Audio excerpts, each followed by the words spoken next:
Hello बच्चों, Devganga online coaching classes के अंदर आपका स्वागत है। और आज हम स्टार्ट करने वाले हैं स्थिर वैद्युतिकी का भाग सेकंड। तो पहले भाग के अंदर हम पढ़ चुके हैं आवेश, स्थिर वैद्युतिकी, आवेशों के गुणधर्म, ठीक है, और किसी वस्तु को किस प्रकार से आवेशित किया जाता है, यानी कि आवेशन का कारण क्या है, ये हम कवर कर चुके हैं पहले लेक्चर के अंदर। अगर आपने पहला लेक्चर नहीं पढ़ा है तो पहले जाके प्लेलिस्ट में वो देखिए और उसके बाद में इस लेक्चर के ऊपर आइए, क्योंकि यह तभी समझ में आएगा जब अपन पहला लेक्चर पढ़ चुके हैं। ठीक है, तो चलिए स्टार्ट करते हैं अपन स्थिर वैद्युतिकी का भाग सेकंड। तो इसके अंदर हम क्या करेंगे एक्चुअल के अंदर वो अपन बात करते हैं। तो इसके अंदर आज हम कवर करने वाले हैं कि भाई जो आवेश है उसका मात्रक क्या है, ठीक है, और उसके साथ में ही हम कवर करेंगे कि किसी वस्तु को आवेशित करने की जो विधियां हैं वो कौन कौन सी हैं। ठीक है, तो हमने देखा था कि भाई आवेश जो होता है किसी पदार्थ का गुणधर्म होता है जिससे वह विद्युतीय तथा चुंबकीय प्रभाव को प्रदर्शित करता है। अब आती है बात कि भाई ये गुणधर्म किस प्रकार से लाया जा सकता है किसी भी पदार्थ के ऊपर। जो विद्युतीय तथा चुंबकीय गुण आता है आपके पास में, यानी कि आवेश आता है, तो आवेश किस प्रकार से हम ला सकते हैं किसी भी पदार्थ के ऊपर, तो उनके बारे में अपन चर्चा करेंगे। तो बने रहिए वीडियो के अंदर। तो अब हम देखते हैं कि सबसे पहले आवेश के मात्रक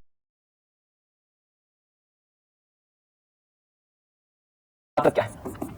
आवेश के मात्रक, तो जो आवेश का मात्रक होता है वो होता है कूलॉम। ठीक है, हमने पढ़ा है धारा की परिभाषा से I बराबर Q बटे T। तो Q बराबर आपको प्राप्त होता है I गुणा T। ठीक है, तो हम देख रहे थे कि भाई ये जो इसका मात्रक है ना, इसका मात्रक तो क्या होगा, एम्पियर। धारा है, धारा का मात्रक तो एम्पियर, और T का मात्रक क्या होगा, सेकेंड। ठीक है, तो अब यहां पे जो इसकी डिस्कवरी की थी, इसकी जो खोज की थी आवेश की, वो की थी कूलॉम नाम के बाबा ने। तो कूलॉम अपन ने इसको लिख दिया, तो इसका नाम अपने पास में क्या आ गया, इसका जो मात्रक आ गया वो क्या आ गया, कूलॉम आ गया। ठीक है बात। अब अपन बात करते हैं कि भाई जो आवेश का जो कूलॉम है, जो कूलॉम है आवेश का मात्रक है, ये बहुत बड़ा मात्रक है, काफी बड़ा मात्रक है। ये अपन ने देखा होगा कि भाई एक कूलॉम के अंदर 6.25 गुणा 10 की घात 18 इलेक्ट्रॉन पाए जाते हैं। तो आवेश का ये काफी बड़ा मात्रक है, तो इतना बड़ा मात्रक अपन काम में लेते नहीं है। तो इस वजह से कुछ अन्य मात्रक भी है जो आवेश के अपन काम में लेते हैं, जैसे कि आवेश के अन्य मात्रक,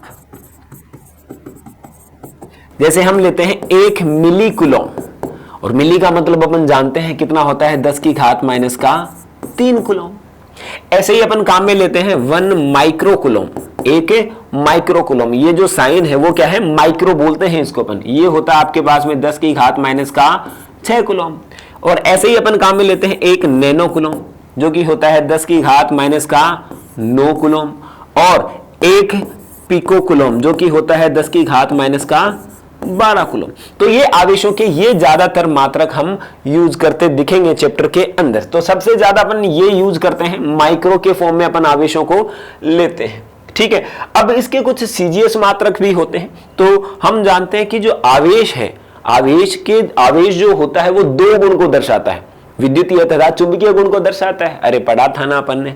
तो विद्युतीय तथा चुंबकीय गुण को दर्शाता है, तो इसके मात्रक भी क्या निकलते हैं, 2 निकलते हैं। एक तो विद्युतीय मात्रक निकलता है और एक चुंबकीय मात्रक निकलता है। तो विद्युतीय मात्रक को सीजीएस में अपन बोलते हैं ESU, इलेक्ट्रो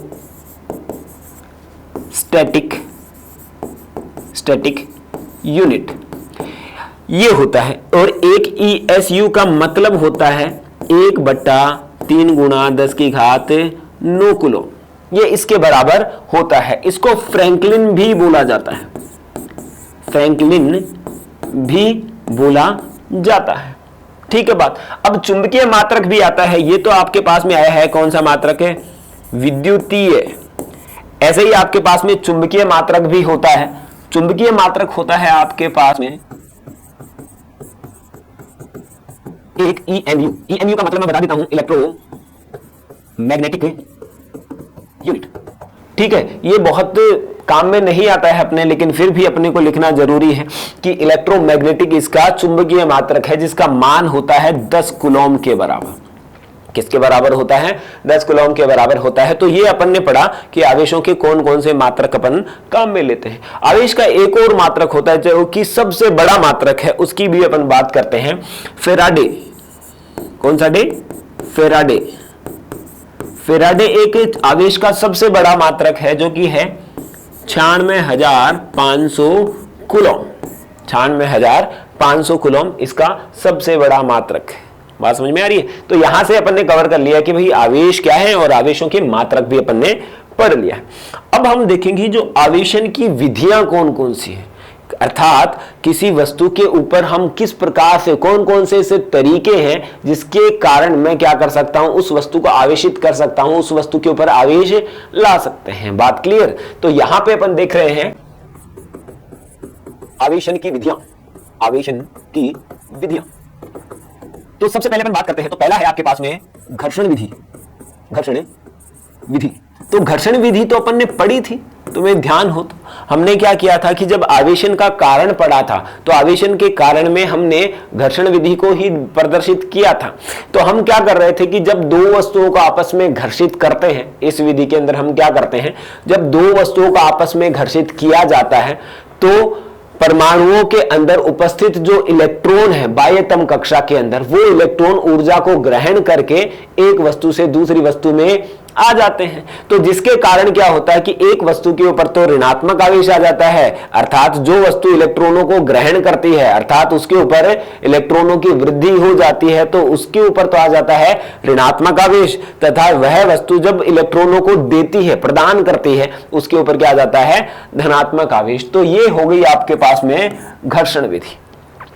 ठीक है बात, क्या बताया अपन ने कि भाई एक वस्तु A है, एक वस्तु B है, इसके ऊपर 10 प्रोटॉन बताए अपन ने, मान लिया कि 10 न्यूट्रॉन और 10 इलेक्ट्रॉन। ऐसे ही यहां पे ले लिया 20 प्रोटॉन, 20 न्यूट्रॉन और 20 इलेक्ट्रॉन। जब इन दोनों के मध्य घर्षण करवाया जाए, क्या करवाया जाए, घर्षण करवाया जाए, तो हम जानते हैं कि एक वस्तु से दूसरी वस्तु के अंदर इलेक्ट्रॉन का स्थानांतरण हो जाता है। तो मान लिया यहां पे 2 इलेक्ट्रॉनों का स्थानांतरण हो गया है, तो यहां पे जो इलेक्ट्रॉन बचेंगे, यहां पे जो इलेक्ट्रॉन आ जाएंगे वो कितने बच जाएंगे, 8 इलेक्ट्रॉन, और यहां पे जो इलेक्ट्रॉन आ जाएंगे वो कितने आ जाएंगे, 22 इलेक्ट्रॉन। तो यहां पे अपन ने देखा कि इसने तो इलेक्ट्रॉनों को दिया है, प्रदान किया है, तो यहां पे तो क्या आता है, धनात्मक आवेश। ऐसा क्यों हुआ है, क्योंकि यहां पे इलेक्ट्रॉनों की क्या हो गई है, कमी। तुम्हें याद हो तो मैंने से बोला था कि धनात्मक आवेश का मतलब ही क्या है,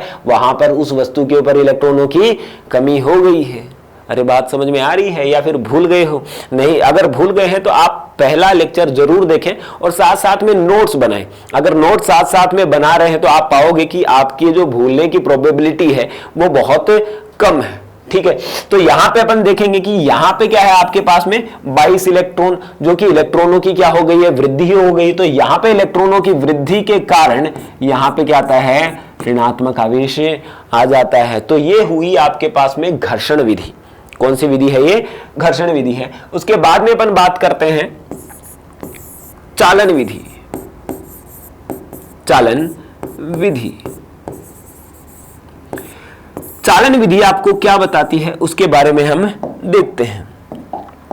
तो चालन विधि के अंदर अपन क्या करते हैं कि चालन कर रहे हैं, अर्थात मैं दो वस्तुओं को आपस में संपर्क में रख रहा हूं या फिर किसी वायर से उसको कनेक्ट कर रहा हूं। जैसे कि मान लेता हूं कि भाई आपके पास में एक वस्तु A है और ये वस्तु क्या है, B है। ठीक है, अब इसके ऊपर मैंने 10 कूलॉम आवेश दे दिया या फिर Q आवेश दे दिया। ठीक है, और यहां पे मैंने इसको रखा है उदासीन। क्या रख दिया है, उदासीन रख दिया है। उदासीन का तात्पर्य इसके ऊपर कोई भी आवेश नहीं है। काफी बच्चे ऐसे समझते हैं कि इसके ऊपर इलेक्ट्रॉन नहीं है। इलेक्ट्रॉन तो हैं अभी भी, लेकिन उनकी संख्या क्या है, प्रोटॉनों की संख्या के बराबर है। तो इलेक्ट्रॉन अगर प्रोटॉनों की संख्या के बराबर हो गए तो उसके ऊपर आवेश तो कितना हो गया, 0 हो गया ना। तो उसी को हम क्या बोल रहे हैं, उदासीन बोल रहे हैं। अब अगर हम इन दोनों को संपर्कित कर दें, पास में रख दें या फिर किसी तार से जोड़ दें, कोई तार से, मैंने चालक तार से इसको जोड़ दिया है, तो आवेश का स्थानांतरण A से B में आवेश का स्थानांतरण ए से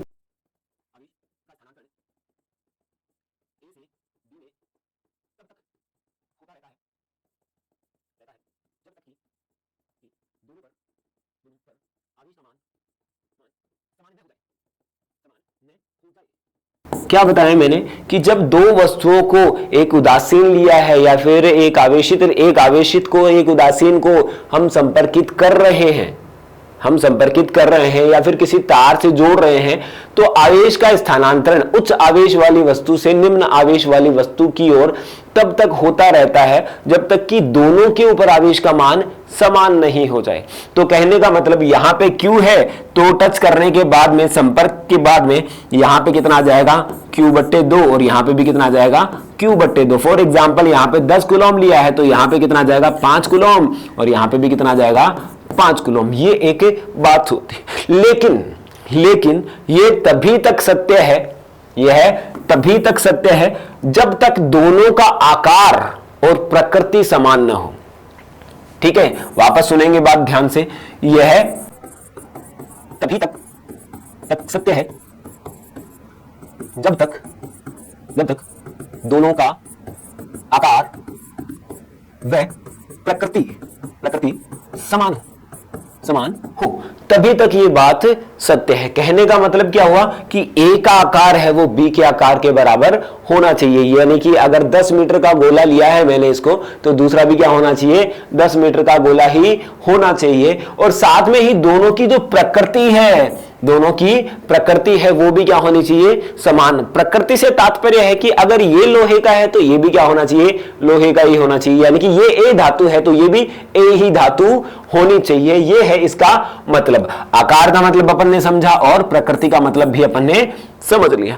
अब यहां पे अगर अपन एग्जांपल लेते हैं अपन, ठीक है, अब इसका मतलब ये नहीं कि यहां पे सिर्फ उदासीन हो तभी ऐसा होता है, ये तब भी हो सकता है जब आपके पास में ये ए वस्तु है और यहां पे कितनी है बी वस्तु है और यहां पे माइनस का 50 कूलम आवेश है और यहां पे प्लस का 70 कूलम आवेश है। ठीक है, दोनों की आकृति, दोनों का आकार व प्रकृति समान है, आकार व प्रकृति क्या है समान है।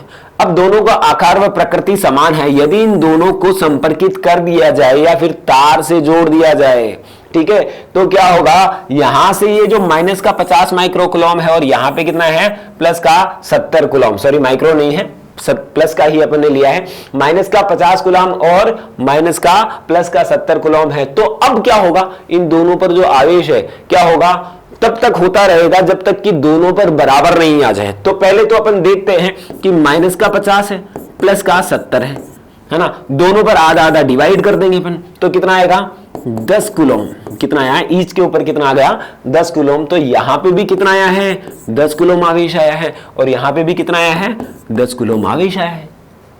बात समझ में आ रही है? तो ये विधि कहलाती है आपके पास में चालन विधि। क्या कहलाती है चालन विधि। तो मैंने इसके लिए एक नोट वाली बात बताई है कि दोनों का आकार और प्रकृति समान होना चाहिए। अगर दोनों की आकार और प्रकृति अलग अलग है तो आवेश भी दोनों पर क्या जाएगा अलग अलग जाएगा। लेकिन अपने सिलेबस के अंदर दोनों का आकार और प्रकृति 12th के सिलेबस के अंदर हम क्या करते हैं आकार और प्रकृति को एक समान ही लेते हैं। उसी के लिए अपने पास में कॉन्सेप्ट दिए गए हैं।